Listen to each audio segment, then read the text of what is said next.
June 5, 1967, 5:20 a.m. Israeli aircraft take off in waves.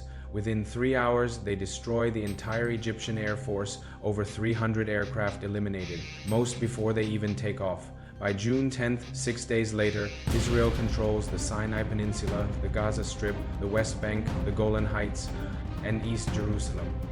3 Arab armies, Egypt, Jordan, and Syria, are defeated. Israel has tripled its territory. The Middle East will never be the same.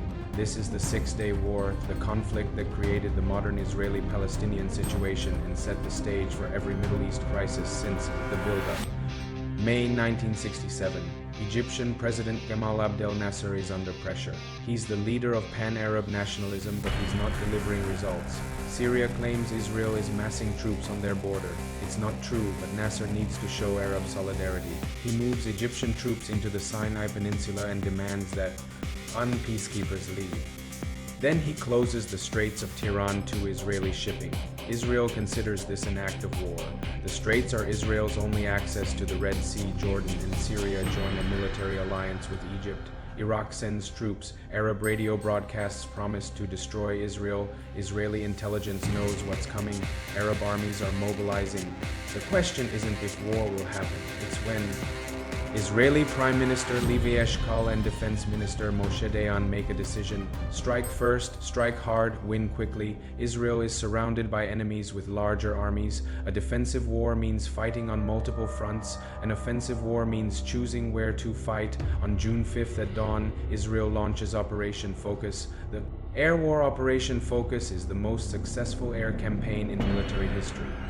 Israeli pilots have been training for this exact scenario for months. They know where every Egyptian airbase is. They know the flight times, the approach routes, the blind spots in radar coverage. The first wave hits Egyptian airfields at breakfast time.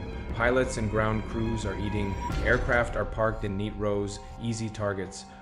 Israeli planes fly low under radar. They bomb runways first, trapping Egyptian aircraft on the ground. Then they destroy the planes with cannon fire and rockets. Within 2 hours, Egypt loses over 200 aircraft. The second and third waves finish the job. By noon, Egypt has no air force. Then Israel turns on Jordan and Syria. Same tactic: catch aircraft on the ground, destroy them before they can fight. By the end of day 1, Israel has achieved total air superiority. Arab ground forces have no air cover, no close air support, no reconnaissance. Israel can now attack on the ground with impunity. The ground war Israeli armor pushes into the Sinai. 3 divisions advance on multiple axes. Egyptian forces are dug in, but without air support, they can't hold. Israeli tanks use superior tactics and coordination. Egyptian troops fight hard, but they're outmaneuvered.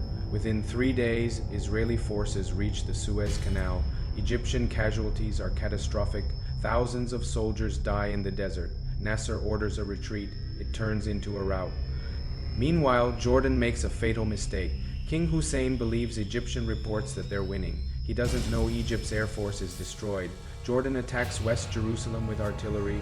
Israel responds by invading the West Bank. Within 48 hours, Israel captures East Jerusalem, including the Old City and the Western Wall. Jordan loses the entire West Bank. In the north, Syria has been shelling Israeli settlements from the Golan Heights for years. Now Israel decides to solve the problem permanently. Israeli forces assault the Golan Heights on June 9th.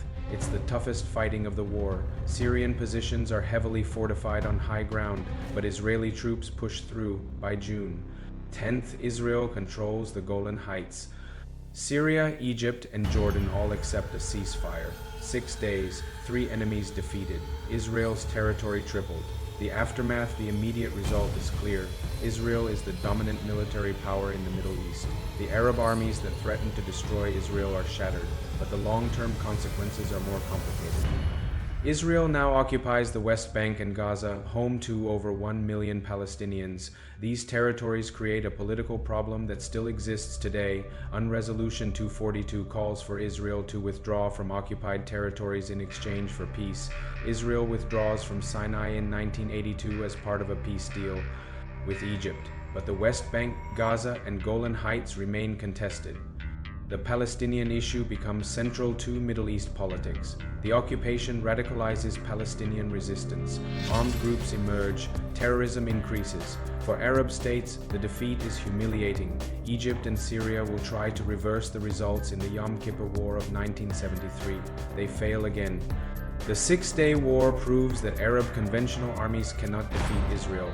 This leads to a strategic shift. Instead of state armies, resistance comes from non-state actors. Palestinian groups, Hezbollah, Hamas, they all trace their rise to post-67 politics. For Israel, the war creates a security dilemma. The occupied territories provide strategic depth, but governing a hostile population creates endless conflict. The war also changes U.S. Middle East policy. America becomes Israel's primary ally and weapons supplier. This creates lasting Arab resentment and complicates U.S. relations with the Arab world. Closing. June 1967, 6 days changed the Middle East permanently. Israel won the most decisive military victory in modern history. 3 enemies defeated, territory tripled, military supremacy established, but the political consequences are still unfolding 60 years later. The West Bank, Gaza, East Jerusalem, the Golan Heights. They're all still disputed.